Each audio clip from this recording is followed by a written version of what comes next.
Hello and welcome to Shadow Study.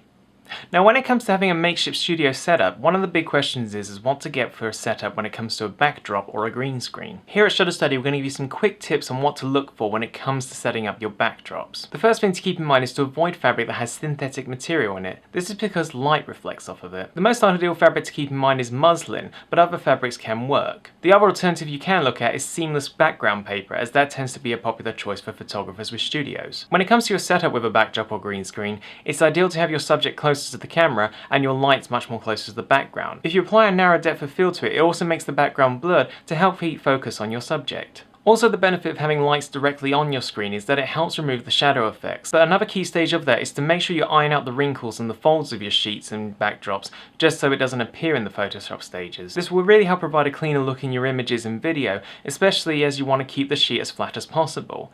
Another method to help do this is using clamps to help taunt the fabric. But while backdrops and green screens can be stuck onto your walls, it's ideal to have them on support stands. Prices of stands can be quite reasonable, as they tend to start from about $50 upwards. However, the higher up you go, the more heavier they'll be, which means that they'll be less flimsy and will be much more better for your production. For about a third of the price, you can easily make your own setup using PVC piping. Aside from the cost, one of the extra benefits is that they're sturdy and they're also easier to disassemble for storage. So when it comes to creating your backdrop or green screen, keep in mind that you do have the option to DIY it or make a purchase. Another key factor to keep in mind is that with either of them, you may want to consider using the likes of cement or sandbags to help weigh them down. The sandbags are going to be more ideal for the ready-made stands, whereas the cement's going to be ideal for your DIY versions. If you have any further questions regarding backdrops and green screens, feel free to post them in the comments below, ask on our Facebook, Twitter or Tumblr.